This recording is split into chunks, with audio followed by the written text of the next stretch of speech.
Capítulo 8. A descoberta do espaço interior. Segundo uma antiga história sufista, havia um rei num território do Oriente Médio que estava sempre dividido entre a felicidade e o desalento. A menor coisa era capaz de lhe causar grande aborrecimento ou uma reação intensa, e assim sua felicidade se convertia rapidamente em frustração e desespero. Por fim, houve um momento em que ele se cansou de si mesmo e da vida e começou a buscar uma saída. Mandou chamar um sábio que vivia no reino e que tinha fama de ser iluminado.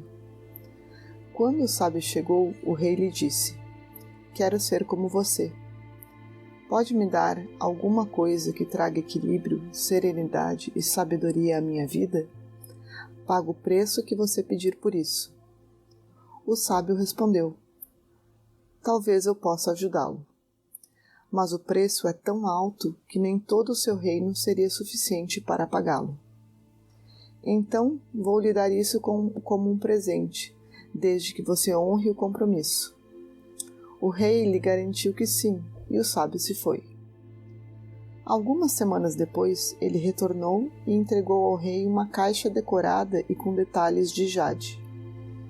O rei abriu e encontrou ali um simples anel de ouro. Havia algumas letras gravadas nele. A inscrição dizia: "Isto também passará." "O que significa isso?" perguntou o rei. O sábio respondeu: "Use sempre este anel.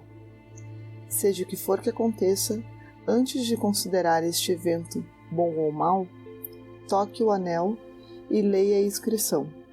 Assim você viverá sempre em paz. Isto também passará." O que essas palavras simples têm que as torna tão poderosas? Numa consideração superficial, a impressão é de que elas são capazes de dar algum conforto numa situação difícil, mas que também podem diminuir o prazer das boas coisas da vida. Não seja feliz demais porque não vai durar. Isso parece ser o que elas estão dizendo quando aplicadas a uma circunstância tida como positiva. Toda a importância dessa frase se torna clara quando a consideramos no contexto de duas outras histórias que mencionei anteriormente. A do mestre Zen, cuja única resposta era: "É mesmo?", mostra o bem proporcionado pela não resistência interior aos acontecimentos, ou seja, por estarmos unificados com o que acontece. A história do homem cujo comentário era sempre "talvez" ilustra a sabedoria do não julgamento, enquanto a do anel destaca a transitoriedade que, quando reconhecida, leva ao desapego. Não resistência, não julgamento e desapego são os três aspectos da verdadeira liberdade e de uma vida iluminada. As palavras inscritas no anel não dizem que não devemos aproveitar as coisas boas da vida, nem visam apenas proporcionar conforto em momentos de dor. Sua finalidade principal é nos tornar conscientes de que as situações são sempre efêmeras, o que se deve à transitoriedade de todas as formas, boas ou más. Quando reconhecemos isso, nosso apego diminui e praticamente deixamos de nos identificar com as formas. O desapego não nos impede de desfrutar as coisas boas que o mundo tem a oferecer. Na verdade, passamos a usufruí-las muito mais.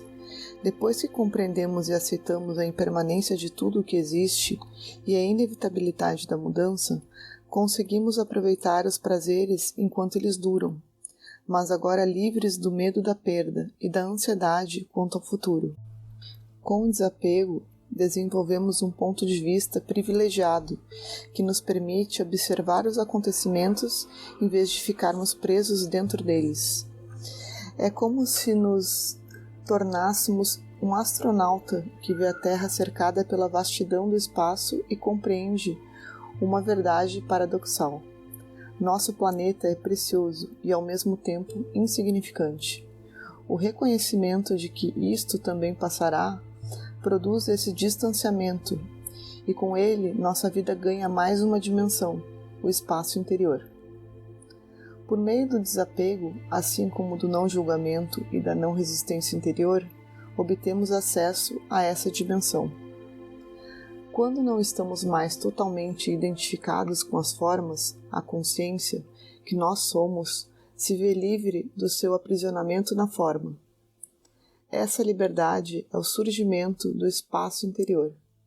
Ele chega como um estado de silêncio e calma, uma paz sutil enraizada dentro de nós. Mesmo diante de algo que parece mal, isto também passará. De repente, existe espaço em torno do acontecimento. Há também espaço ao redor dos altos e baixos emocionais, até mesmo da dor. E acima de tudo, existe espaço entre nossos pensamentos. E desse espaço emana uma paz que não é deste mundo, porque este mundo é forma, enquanto a paz é espaço. Essa é a paz de Deus. Agora podemos desfrutar e estimar as coisas e os eventos sem lhes atribuir uma importância que eles não possuem. Temos condições de participar da dança da criação e sermos ativos sem nos apegarmos ao resultado e sem impormos exigências pouco razoáveis em relação ao mundo, como satisfaça-me, faça-me feliz, faça-me sentir seguro, diga-me quem sou. O mundo não pode nos dar nada disso, e quando deixamos de ter essas expectativas, todo o sofrimento que nós mesmos criamos chega ao fim. Toda essa dor se deve à valorização exagerada da forma e à falta de consciência quanto à dimensão do espaço interior. Quando essa dimensão está presente na nossa vida, podemos aproveitar as coisas, as experiências e os prazeres sensoriais, sem nos perdermos neles, sem nos apegarmos internamente a nada disso, isto é, sem nos tornarmos viciados no mundo. A mensagem, isto também passará, é um instrumento de orientação em relação à realidade. Ao indicar a transitoriedade de todas as formas, ela também aponta implicitamente para o eterno. Apenas o eterno dentro de nós reconhece o efêmero como efêmero. Sempre que a dimensão do espaço se perde ou não é conhecida, as coisas assumem uma importância absoluta, uma seriedade e um peso que na verdade elas não possuem. Toda vez que o mundo não é visto da perspectiva do que não tem forma, ele se torna um lugar ameaçador e, em última análise, de desespero. O profeta do Antigo Testamento sentiu isso quando escreveu: todas as coisas se afadigam, e mais do que se pode dizer. A consciência dos objetos e a consciência do espaço. A vida da maioria das pessoas é um amontoado desordenado de coisas, itens materiais, tarefas a fazer, questões sobre as quais pensar. Esse tipo de vida se assemelha à história da humanidade, que Winston Churchill definiu como uma maldita coisa depois da outra. A mente destas pessoas é ocupada por um emaranhado de pensamentos, um após o outro.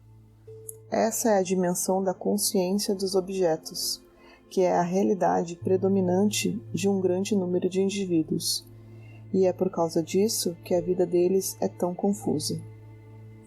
Essa consciência precisa ser equilibrada pela consciência do espaço, para que a sanidade retorne ao nosso planeta e a humanidade cumpra seu destino.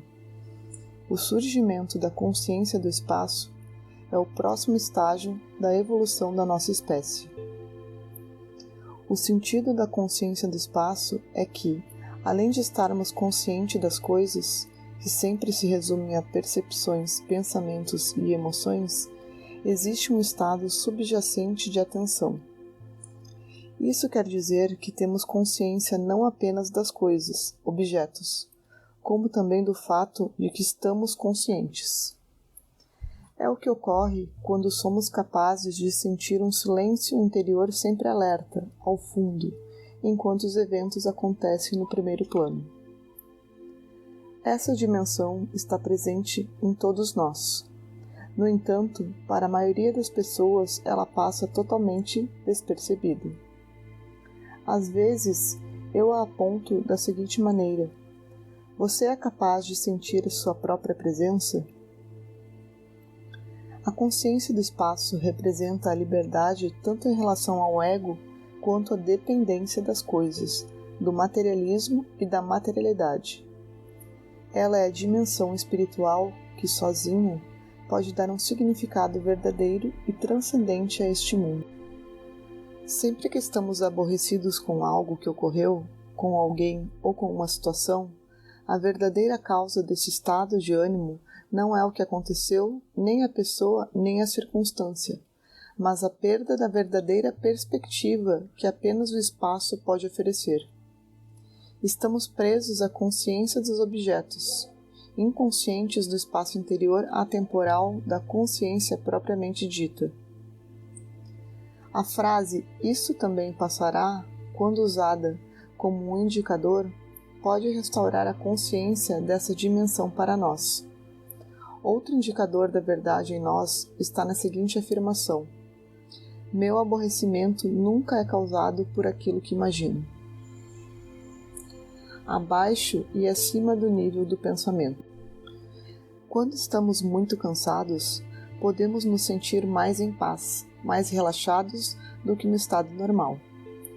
Isso acontece porque os pensamentos diminuem e, assim, não nos lembramos mais do nosso eu problemático criado pela mente. Estamos próximos do estado de sono. A ingestão de álcool ou de determinadas drogas, desde que elas não estimulem o corpo de dor, também pode nos deixar menos tensos, mais despreocupados e até mais animados por um tempo. Às vezes, começamos a cantar e dançar, ações que, desde as épocas ancestrais, expressam a alegria de viver. Como estamos menos sobrecarregados pela mente, podemos ter um vislumbre da alegria do ser. Talvez por isso o álcool seja chamado também de spirit, espírito, na língua inglesa. Mas existe um alto preço a pagar, a inconsciência. Em vez de nos posicionarmos acima do nível do pensamento, caímos abaixo dele. Algumas doses a mais de bebida e teremos regressado ao reino vegetal. A consciência do espaço tem muito pouco a ver com o estado de desorientação.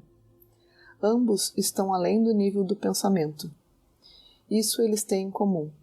A diferença fundamental, contudo, é que, no primeiro caso, nos colocamos acima do nível do pensamento. No segundo, ficamos abaixo dele. Um é o próximo passo da evolução da consciência humana. O outro, uma regressão a um estágio que superamos eras atrás. A televisão. Ver televisão é a atividade de lazer favorita, ou melhor, a opção de inatividade de milhões de pessoas em todo o mundo. Nos Estados Unidos, por exemplo, quem está na faixa dos 60 anos de idade já terá passado 15 anos diante da tela da TV. Em muitos outros países, os índices são semelhantes. Para um número significativo de pessoas, ver televisão é algo relaxante. Observe a si mesmo e verá que, quanto mais tempo sua atenção permanece tomada pela tela, mais sua atividade intelectual se mantém suspensa. Assim, por longos períodos você estará assistindo a atrações como programas de entrevistas, jogos, shows de variedades, quadros de humor e até mesmo a anúncios sem que quase nenhum pensamento seja gerado pela sua mente. Você não apenas deixa de se lembrar dos seus problemas, como se torna livre de si mesmo por um tempo. E o que poderia ser mais relaxante do que isso? Então, ver televisão cria um espaço interior? Será que isso nos faz entrar no estado de presença? Infelizmente, não é o que acontece. Embora a mente possa ficar sem produzir nenhum pensamento por um bom tempo, ela permanece ligada à atividade do pensamento do programa que está sendo exibido. Mantém-se associada à versão televisiva da mente coletiva e segue absorvendo seus pensamentos. Sua inatividade é apenas no sentido de que ela não está gerando pensamentos. No entanto, continua assimilando os pensamentos e as imagens que chegam à tela. Isso induz um estado passivo semelhante ao transe, que aumenta a suscetibilidade e não é diferente da hipnose. É por isso que a televisão se presta à manipulação da opinião pública, como é do conhecimento de políticos, de grupos que defendem interesses específicos e de anunciantes. Eles gastam fortunas para nos prender no estado de inconsciência receptiva. Querem que seus pensamentos se tornem nossos pensamentos e, em geral, conseguem. Portanto, quando estamos vendo televisão, nossa tendência é cair abaixo do nível do pensamento e não nos posicionarmos acima dele. A TV tem isso em comum com o álcool e com determinadas drogas. Embora ela nos proporcione um pouco de alívio em relação à mente, mais uma vez pagamos um preço alto, a perda da consciência. Assim como as drogas, essa distração tem uma grande capacidade de viciar. Procuramos o controle remoto para mudar de canal e, em vez disso, nos vemos percorrendo todas as emissoras. Meia hora ou uma hora mais tarde, ainda estamos ali, passeando pelos canais. O botão de desligar é o único que o nosso dedo parece incapaz de apertar. Continuamos olhando para a tela, porém, normalmente não porque algo significativo tenha chamado nossa atenção, e sim porque não há nada interessante sendo transmitido.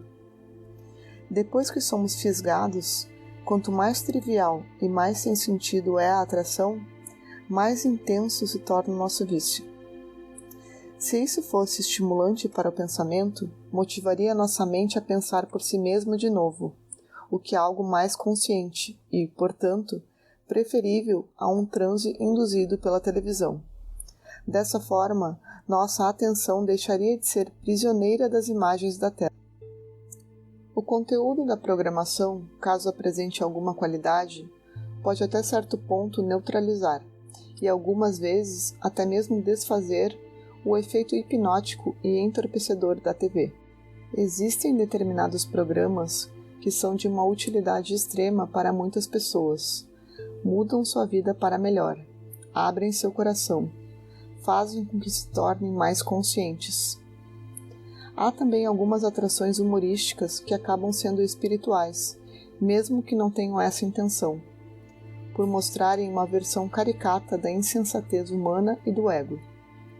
Elas nos ensinam a não levar nada muito a sério, a permitir um pouco mais de descontração e leveza na nossa vida. E, acima de tudo, nos ensinam isso enquanto nos fazem rir. O riso tem uma extraordinária capacidade de liberar e curar. Contudo, a maior parte do que é exibido na televisão ainda está nas mãos de pessoas que são totalmente dominadas pelo ego. Assim, a intenção oculta da TV é nos controlar, nos colocando para dormir, isto é, deixando-nos inconscientes. Mesmo assim, existe um potencial enorme e ainda inexplorado nesse meio de comunicação. Evite assistir a programas e anúncios que o agridam com uma rápida sucessão de imagens que mudam a cada 2 ou 3 segundos, ou menos. O hábito de assistir à televisão em excesso, e essas atrações em particular são 2 causas importantes do transtorno de déficit de atenção, um distúrbio mental que vem afetando milhões de crianças em todo o mundo. A atenção deficiente de curta duração torna todos os nossos relacionamentos e percepções superficiais e insatisfatórios. Qualquer coisa que façamos neste estado, qualquer ação que executemos, carece de qualidade, pois a qualidade requer atenção. O hábito de ver televisão com frequência e por longos períodos não só nos deixa inconscientes, como induz a passividade e drena toda a nossa energia. Portanto, em vez de assistir a TV ao acaso, escolha os programas que despertam seu interesse. Enquanto estiver diante da tela, procure sentir a vívida atividade dentro do seu corpo. Faça isso toda vez que se lembrar. De vez em quando, tome consciência da sua respiração. Desvie os olhos da tela em intervalos regulares, pois isso evitará que ela se aposse completamente do seu sentido visual. Não ajuste o volume acima do necessário para que a televisão não o domine no nível auditivo. Tire o som durante os intervalos.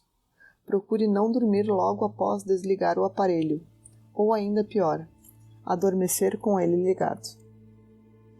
Reconhecendo o espaço interior. É provável que o espaço entre os pensamentos já esteja surgindo de vez em quando na nossa vida, e talvez nem estejamos cientes disso.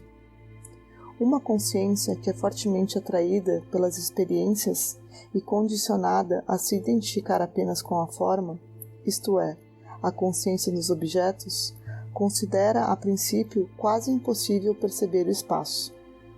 Em última análise, isso quer dizer que não conseguimos nos tornar conscientes de nós mesmos porque estamos sempre conscientes de outra coisa qualquer.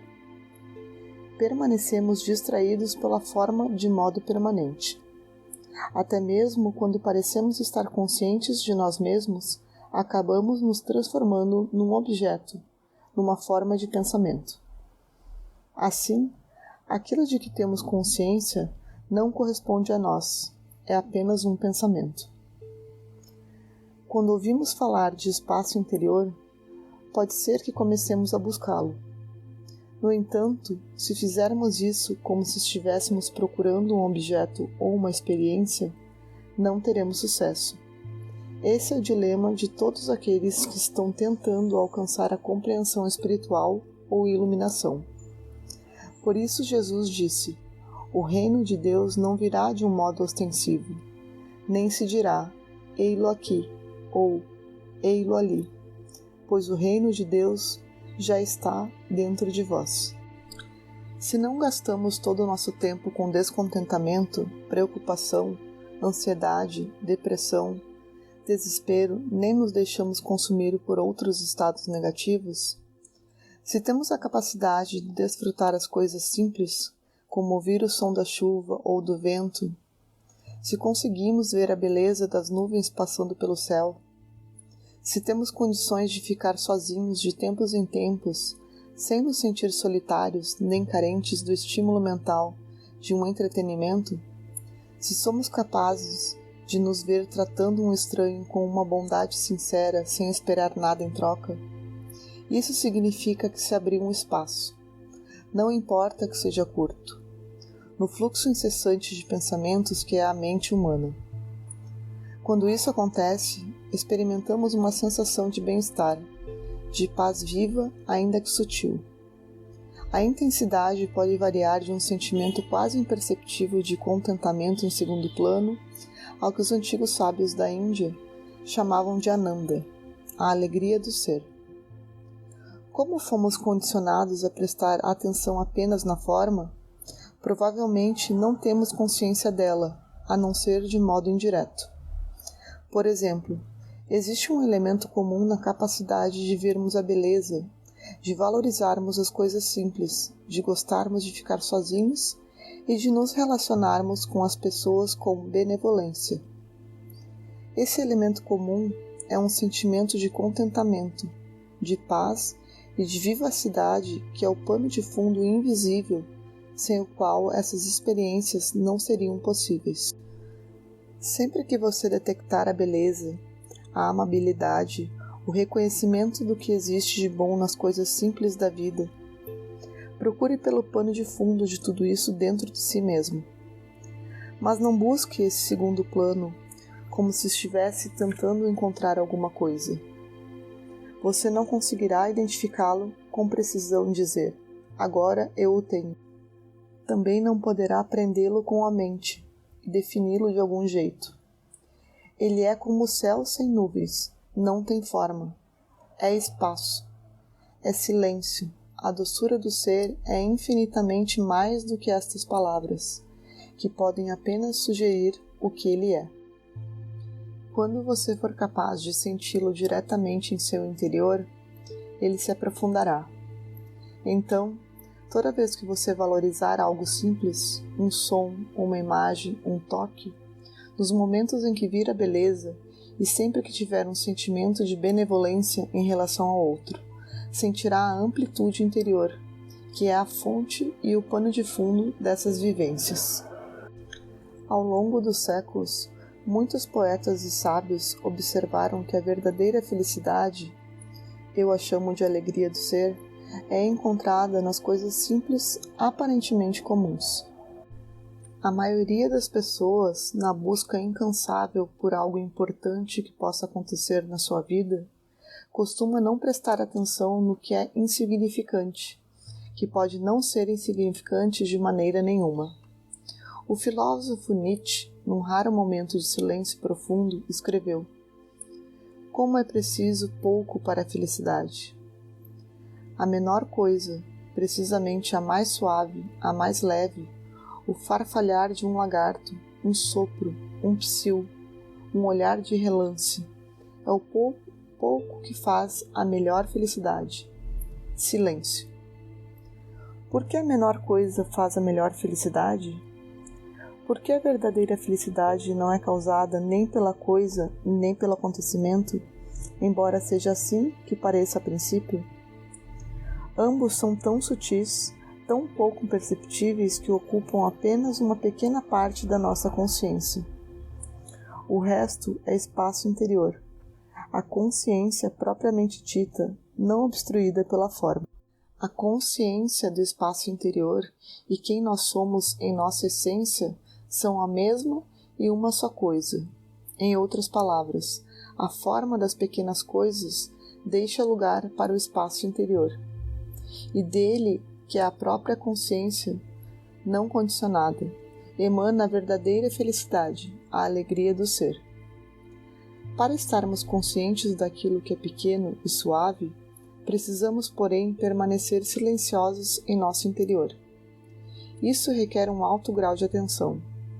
Aquiete-se, olhe, ouça, esteja presente. Esta é outra maneira de encontrar o espaço interior. Torne-se consciente de estar consciente. Diga ou pense, eu sou, e não acrescente mais nada. Tome consciência do silêncio que acompanha o eu sou. Sinta sua presença, que é o puro estado de ser, despojado de qualquer coisa, despido, revelado. Não há nada que a afete, nem a juventude, nem a velhice, nem a riqueza, nem a pobreza, nem a bondade, nem a maldade, nem quaisquer outros atributos.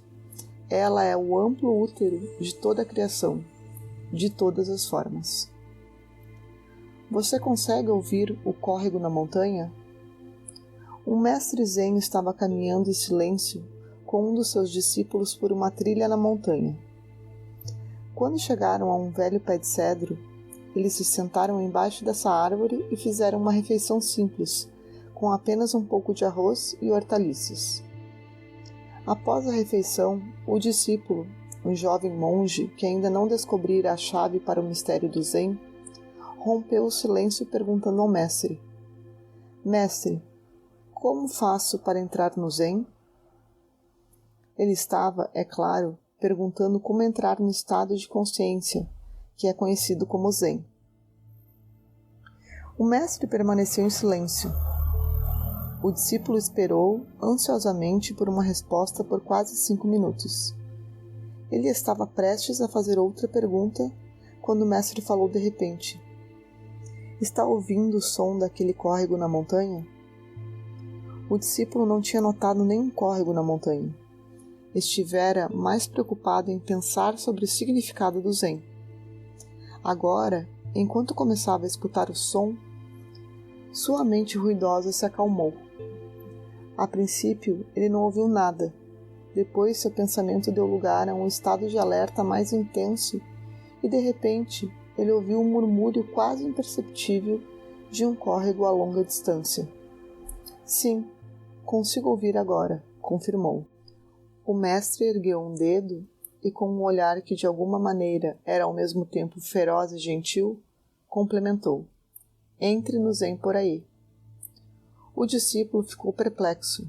Era seu primeiro satori, um lampejo de iluminação. Ele sabia o que o Zen era sem saber o que era aquilo que ele sabia. Eles prosseguiram na sua jornada em silêncio. O discípulo estava impressionado com a manifestação da vida no mundo à sua volta. Sentia tudo como se fosse pela primeira vez. Pouco a pouco, porém, começou a pensar de novo. o silêncio alerta voltou a ser encoberto pelo ruído mental, e não demorou muito tempo para que ele fizesse outra pergunta. Mestre, estive pensando, o que o senhor teria dito se eu não tivesse sido capaz de ouvir o córrego? O mestre parou, olhou para ele, ergueu o dedo e disse: entre no zen por aí. A ação correta. O ego pergunta: como posso fazer com que essa situação satisfaça minhas necessidades, ou como posso chegar a outra situação que venha atender minhas necessidades? A presença é um estado de grande amplitude interna. Quando estamos presentes, perguntamos: como devo responder às necessidades dessa situação neste momento? Na verdade, nem sequer precisamos fazer essa pergunta. Estamos em silêncio atentos, abertos ao que é. Trazemos uma nova dimensão à situação. Espaço. Então observamos e escutamos. Assim nos tornamos um com a situação. Sempre que em vez de reagirmos a uma circunstância, nos fundimos a ela, a solução surge da própria circunstância. Na verdade, não somos nós, a pessoa que estamos olhando e escutando, mas o silêncio alerta em si. Então, se a ação é possível ou necessária, a executamos ou, mais exatamente, a ação correta acontece por nosso intermédio. A ação correta é aquela que é adequada para o todo. Quando ela é consumada, o silêncio alerta e amplo permanece. Ninguém levanta os braços num gesto de triunfo gritando um desafiador, é isso aí. Nem dizendo, olhem, eu consegui. Toda a criatividade surge da amplitude interior. Depois que a criação acontece e alguma coisa toma forma, precisamos ficar vigilantes para que as noções de eu e meu não apareçam.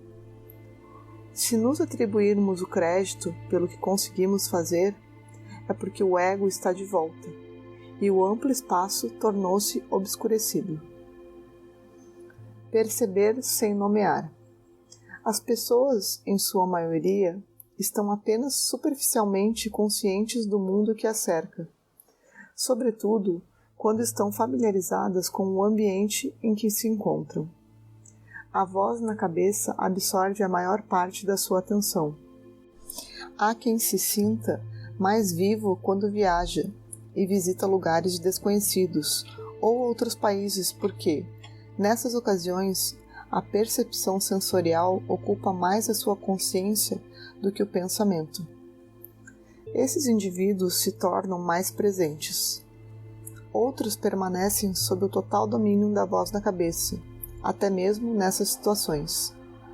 Suas percepções e sensações são distorcidas por julgamentos instantâneos. Na verdade, eles não chegaram a ir a lugar nenhum. Apenas seu corpo está viajando, enquanto elas permanecem onde sempre estiveram, na própria cabeça. Essa é a realidade da maior parte das pessoas. Tão logo alguma coisa é percebida, ela é nomeada, interpretada, comparada com outra coisa qualquer, apreciada, detestada ou chamada de boa ou má pelo seu eu fantasma, o ego.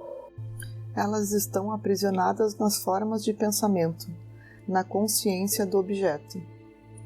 Ninguém desperta espiritualmente enquanto não interrompe o processo compulsivo e inconsciente de nomear ou pelo menos até que tome consciência dele e assim seja capaz de observá-lo enquanto ocorre. É por meio desse nomear constante que o ego permanece em atividade, como a mente não observada. Sempre que ele para, e até mesmo quando apenas nos tornamos conscientes dele, há lugar para o espaço interior, e então deixamos de ser possuídos pela mente. Agora, escolha um objeto próximo a você, uma caneta, uma cadeira, uma xícara, uma planta, e examine-o visualmente, ou seja, olhe para ele com grande interesse, quase com curiosidade. Evite itens com fortes associações pessoais que o façam se lembrar do passado, como onde você os comprou, de quem os ganhou, etc. Deixe de lado também tudo que tenha algo escrito, como um livro ou uma garrafa. Isso pode estimular o pensamento. Sem fazer esforço, relaxado, mas alerta, dedique total atenção ao objeto, a cada detalhe dele. Se surgirem pensamentos, não se envolva com eles. Não é neles que você está interessado, e sim no ato da percepção em si. Você consegue retirar o pensamento de dentro da percepção? É capaz de observar sem que a voz na sua cabeça faça comentários, tire conclusões, compare ou tente descobrir alguma coisa? Depois de uns 2 minutos, deixe seu olhar vagar pelo ambiente, com sua atenção alerta, iluminando cada coisa sobre a qual ela pousar. Depois, ouça os sons que possam estar presentes. Faça isso da mesma maneira como olhou para as coisas ao seu redor. Talvez alguns sons sejam naturais, água, vento, pássaros, enquanto outros serão artificiais. Alguns podem ser agradáveis, outros desagradáveis. No entanto, não faça diferença entre bons e maus. Deixe cada som ser como ele é. Não o interprete. Nesse caso, também, o segredo é a atenção relaxada, porém alerta. No momento em que olhar e escutar dessa maneira, você poderá se tornar consciente de um sentimento sutil de calma, que, a princípio, talvez seja difícil de perceber.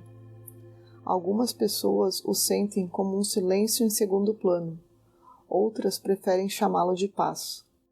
Quando a consciência não está mais totalmente absorvida pelo pensamento, uma parte dela permanece no seu estado original, não condicionado, sem forma. Esse é o espaço interior. Quem é o sujeito da experiência? O que vemos, escutamos, provamos pelo paladar, tocamos e cheiramos são, evidentemente, objetos dos sentidos. Eles são aquilo que experimentamos. Mas quem é o sujeito, aquele que vivencia a experiência? Se dissermos, por exemplo, é claro que eu, João da Silva, contador, 45 anos de idade, divorciado, pai de 2 filhos, brasileiro, sou o sujeito, aquele que vivencia a experiência. Estamos enganados. João da Silva e todos os elementos identificados com o conceito mental dessa pessoa são todos objetos da experiência e não o sujeito que a está vivenciando. Toda experiência possui 3 ingredientes possíveis: percepção dos sentidos, pensamentos ou imagens mentais e emoções. João da Silva, contador, 45 anos de idade, divorciado, pai de 2 filhos, brasileiro. Esses são todos os pensamentos e, portanto, fazem parte do que nós sentimos no momento que o temos.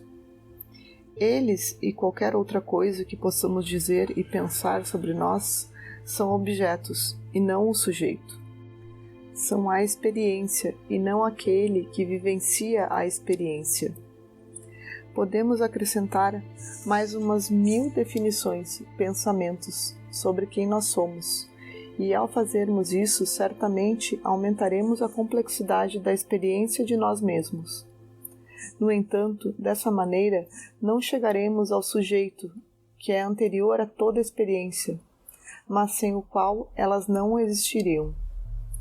Então, quem é aquele que vivencia a experiência? Somos nós. E quem somos nós? Consciência. E o que é consciência? Essa pergunta não pode ser respondida.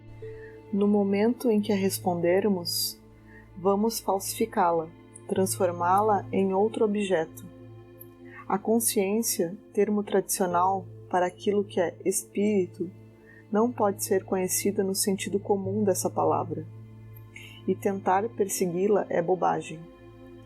Todo conhecimento se encontra no âmbito da dualidade, sujeito e objeto, o conhecedor e o conhecido.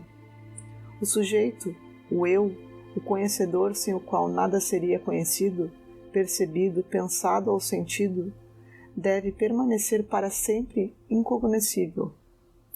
Isso porque o eu não tem forma.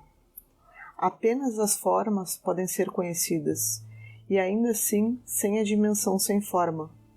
O mundo das formas não poderia existir. Esse é o espaço iluminado no qual o mundo surge e desaparece. Ele é a vida que eu sou, é eterno. Eu sou eterno, perpétuo. O que acontece nesse espaço é relativo e temporário, prazer e dor, ganho e perda, nascimento e morte. O maior impedimento à descoberta do espaço interior, a principal barreira à descoberta daquele que tem experiência, é nos tornarmos tão subjugados pela experiência que acabemos perdidos nela. Isso significa que a consciência está desorientada em seu próprio sonho. Somos arrebatados por todo pensamento, toda emoção e toda sensação, a tal ponto que, na verdade, nos encontramos num estado de sonambulismo. Essa tem sido a situação normal da humanidade por milhares de anos. Embora não possamos conhecer a consciência, somos capazes de nos tornar conscientes dela como nós mesmos. Temos como senti-la diretamente em qualquer situação, não importa onde estejamos. Podemos senti-la aqui e agora, como nossa verdadeira presença, o espaço interior em que as palavras nesta página são percebidas e se transformam em pensamentos. Ela é o eu sou, subjacente. Por exemplo, as palavras que você está lendo e nas quais está pensando são o primeiro plano, enquanto o eu sou é o substrato, o pano de fundo implícito em cada sensação, pensamento e sentimento. A respiração. Podemos descobrir o espaço interior criando lacunas no fluxo do pensamento. Sem elas, o pensamento se torna repetitivo, desprovido de inspiração, sem nenhuma centelha criativa. É assim que ele é na maioria das pessoas. Não precisamos nos preocupar com a duração dessas lacunas. Alguns segundos bastam. Aos poucos, elas irão aumentar por si mesmas, sem nenhum esforço da nossa parte. Mais importante do que fazer com que sejam longas é criá-las com frequência para que nossas atividades diárias e nosso fluxo de pensamento sejam entremeados por espaços. Certa ocasião alguém me mostrou a programação anual de uma grande organização espiritual. Quando a examinei, fiquei impressionado pela rica seleção de seminários e palestras interessantes. A pessoa me perguntou se eu poderia recomendar uma ou duas atividades. Não sei não. Todas elas me parecem muito interessantes. Mas eu conheço esta. Tome consciência da sua respiração sempre que puder, toda vez que se lembrar. Faça isso durante 1 ano e terá uma experiência transformadora bem mais forte do que a participação em qualquer uma dessas atividades, e é de graça. Tomar consciência da respiração faz com que a atenção se afaste do pensamento e produz espaço. É uma maneira de gerar consciência. Embora a plenitude da consciência já esteja presente como não manifestado, estamos aqui para levar a consciência a essa dimensão. Tome consciência da sua respiração. Observe a sensação do ato de respirar. Sinta o movimento da entrada e saída do ar ocorrendo em seu corpo. Veja como o peito e o abdômen se expandem e se contraem ligeiramente quando você inspira e expira. Basta uma respiração consciente para produzir espaço, onde antes havia a sucessão ininterrupta de pensamentos. Uma respiração consciente, 2 ou 3 seria ainda melhor. Feita muitas vezes ao dia, é uma maneira excelente de criar espaços na sua vida. Mesmo que você medite sobre sua respiração por 2 horas ou mais, o que é uma prática adotada por algumas pessoas, uma respiração basta para deixá-lo consciente. O resto são lembranças ou expectativas, isto é, pensamentos. Na verdade, respirar não é algo que façamos, mas algo que testemunhamos. A respiração acontece por si mesma. Ela é produzida pela inteligência inerente ao corpo. Portanto, basta observá-la. Essa atividade não envolve nem tensão nem esforço. Além disso, Note a breve suspensão do fôlego, sobretudo no ponto de parada da expiração, antes de começar a inspirar de novo. Muitas pessoas têm a respiração curta, o que não é natural. Quanto mais tomamos consciência da respiração, mais sua profundidade se restabelece sozinha.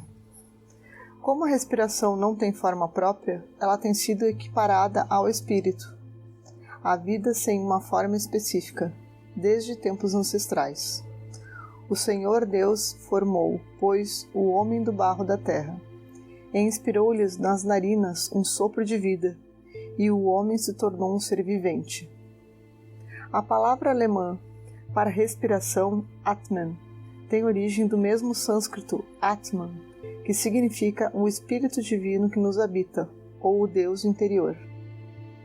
O fato de a respiração não ter forma é uma das razões pelas quais a consciência da respiração é uma maneira muito eficaz de criar espaços na nossa vida, de produzir consciência. Ela é um excelente objeto de meditação, justamente porque não é um objeto, não tem contorno nem forma. O outro motivo é que a respiração é um dos mais sutis e aparentemente insignificantes fenômenos, a menor coisa que, segundo Nietzsche, constitui a melhor felicidade. Cabe a você decidir se vai ou não praticar a consciência da respiração como uma verdadeira meditação formal. No entanto, a meditação formal não substitui o empenho em criar consciência do espaço na sua vida cotidiana. Ao tomarmos consciência da respiração, nos vemos forçados a nos concentrar no momento presente, o segredo de toda a transformação interior, espiritual. Sempre que nos tornamos conscientes da respiração, estamos absolutamente no presente. Percebemos também que não conseguimos pensar e nos manter conscientes da respiração ao mesmo tempo. A respiração consciente suspende a atividade mental. No entanto, longe de estarmos em transe ou semidespertos, permanecemos acordados e alerta. Não ficamos abaixo do nível do pensamento, e sim acima dele. E se observarmos com mais atenção, veremos que essas duas coisas, nosso pleno estado de presença e a interrupção do pensamento sem a perda da consciência, são na verdade a mesma coisa, o surgimento da consciência do espaço. Vícios. Um padrão de comportamento compulsivo de longa duração pode ser chamado de vício. E um vício vive dentro de nós como uma quase identidade ou subpersonalidade. Um campo energético que periodicamente assume total controle sobre nós. Ele chega de fato a dominar nossa mente, a voz na nossa cabeça, que assim se torna a voz do vício. Pode dizer-nos algo como: você teve um dia duro, merece um agrado. Por que se negar o único prazer que lhe resta na vida?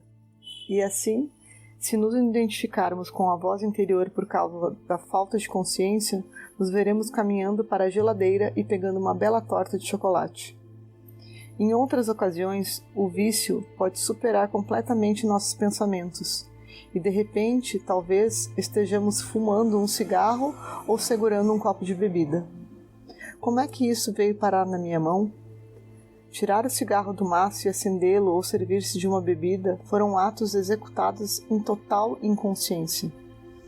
Se você tem um padrão de comportamento compulsivo, como fumar, comer em excesso, beber, ver televisão, ficar muitas horas conectado à internet ou qualquer outra coisa do gênero, pense em fazer o seguinte: quando observar a necessidade compulsiva despontar dentro de si, pare, respire conscientemente 3 vezes. Isso desperta a consciência. Então, por alguns minutos, tome consciência dessa ansiedade como um campo energético no seu interior.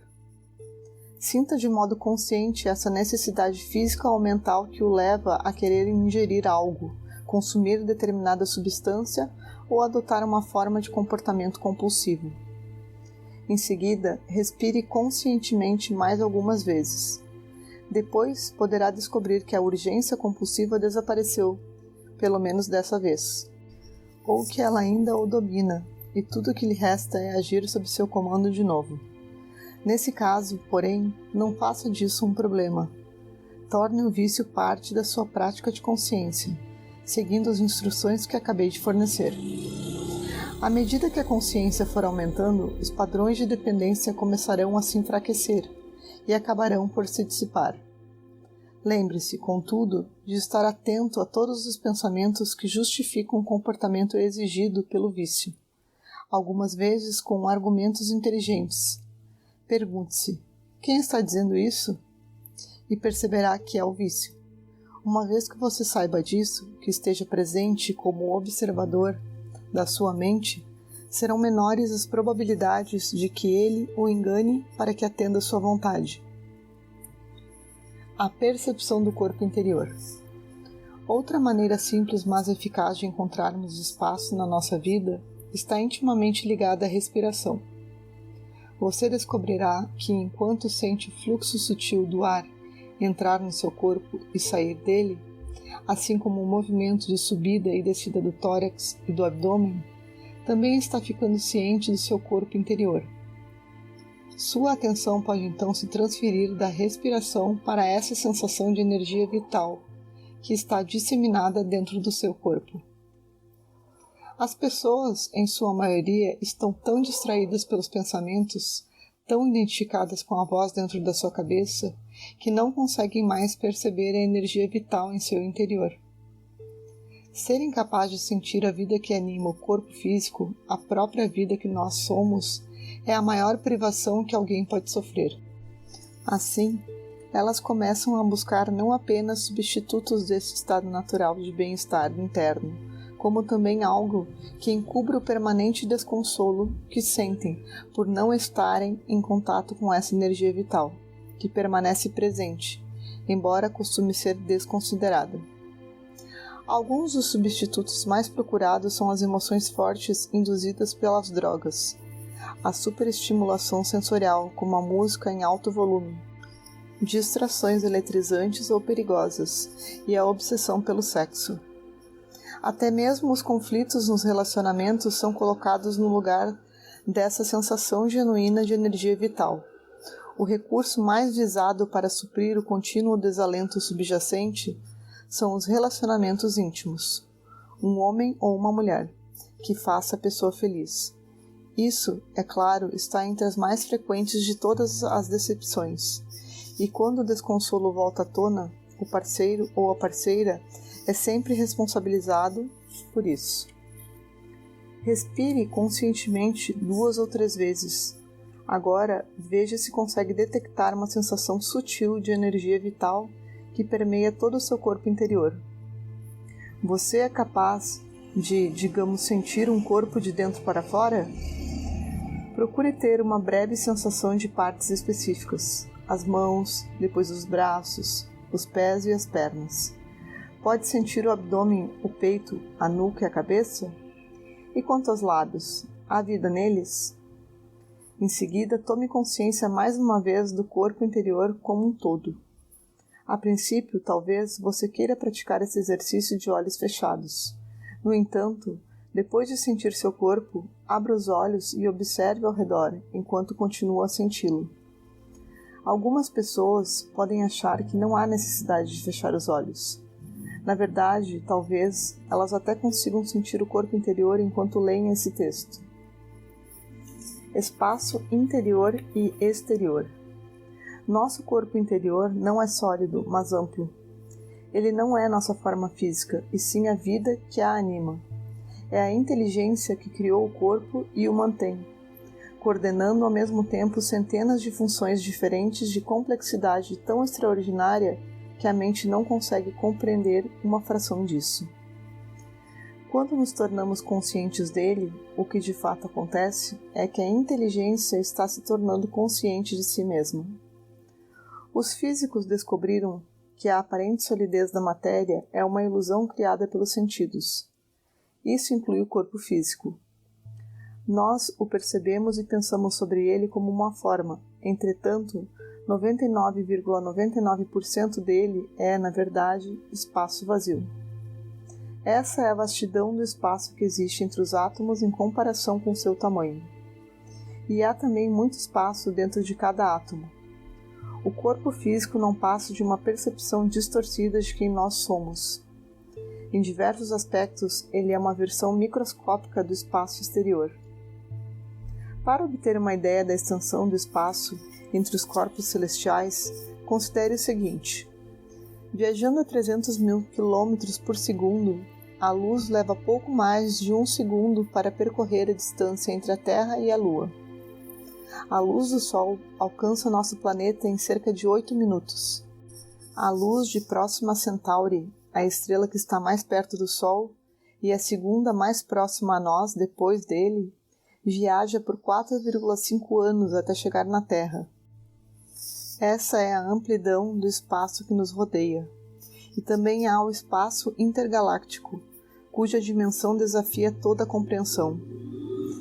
A luz de Andrômeda, a galáxia mais próxima a nós, atinge nosso planeta em 2,4 milhões de anos.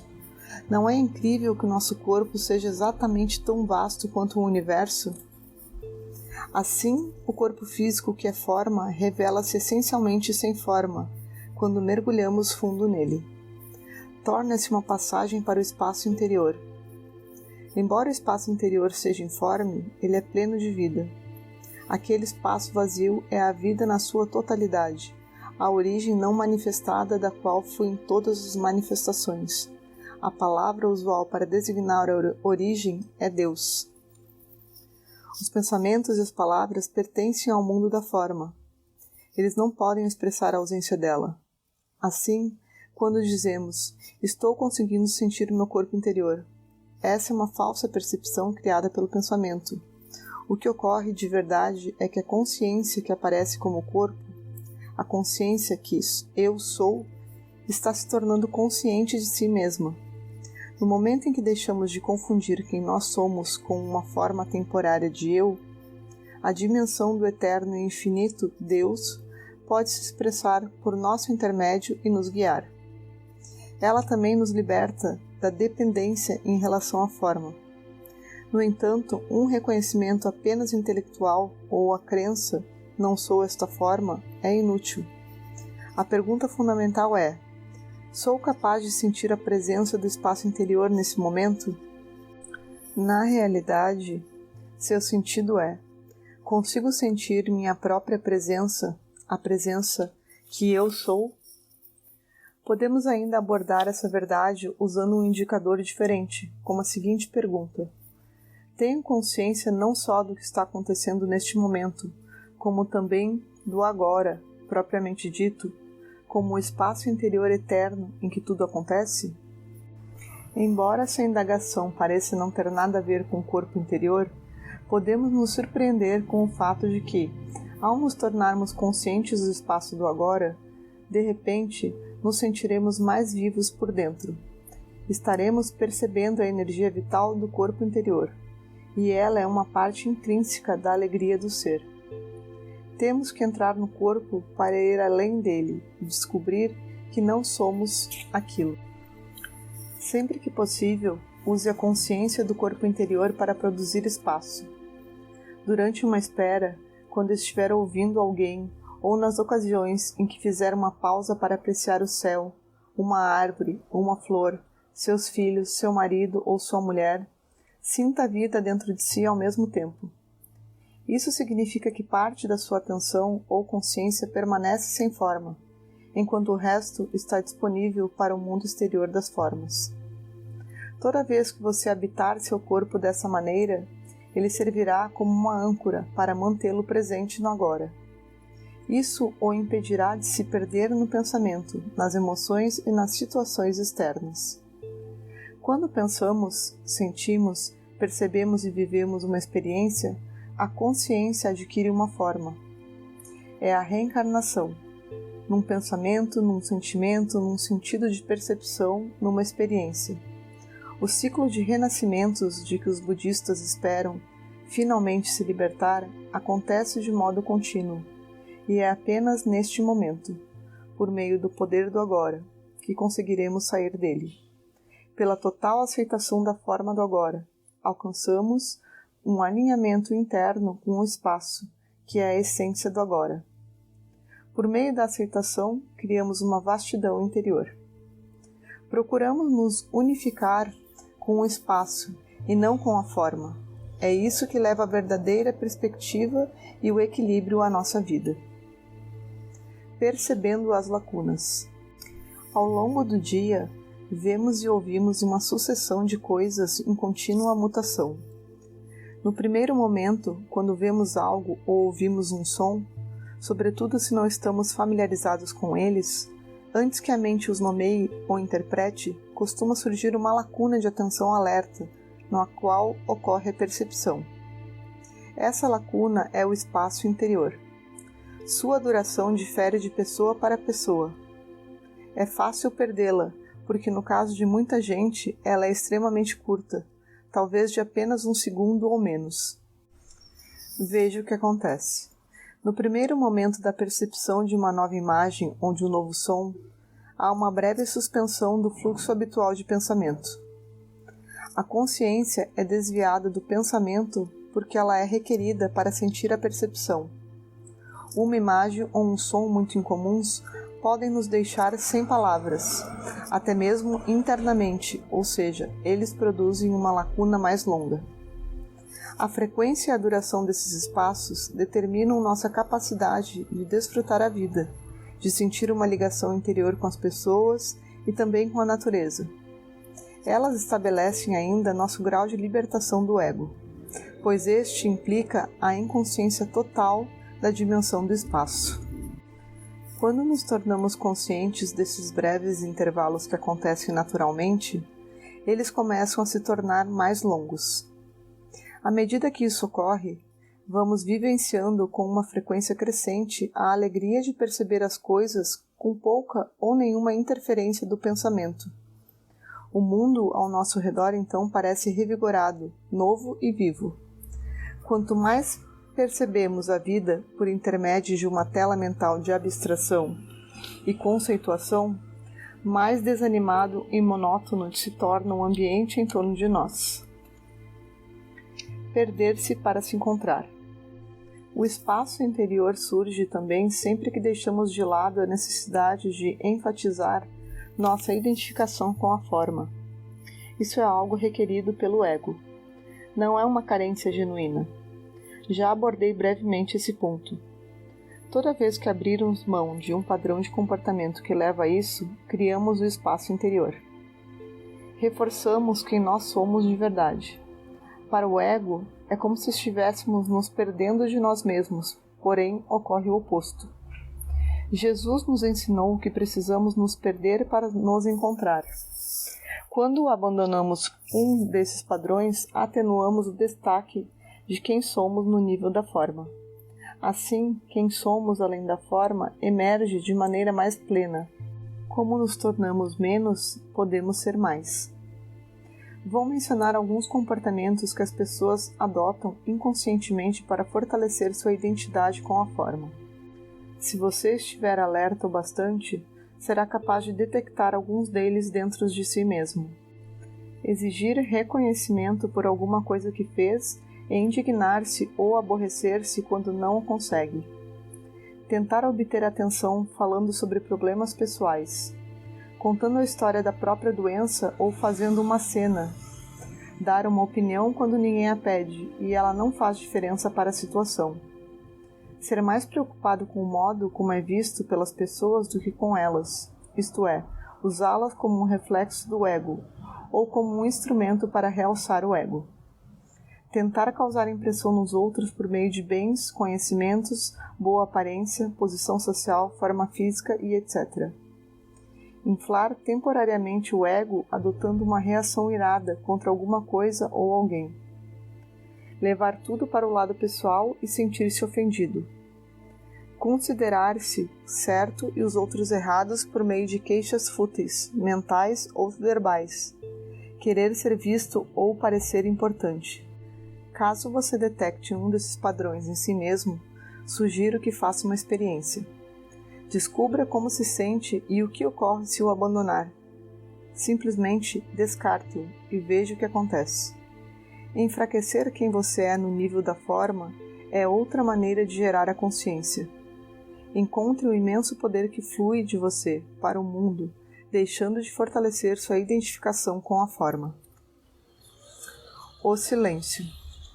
Costuma-se dizer, o silêncio é a linguagem de Deus e tudo mais é tradução mal feita.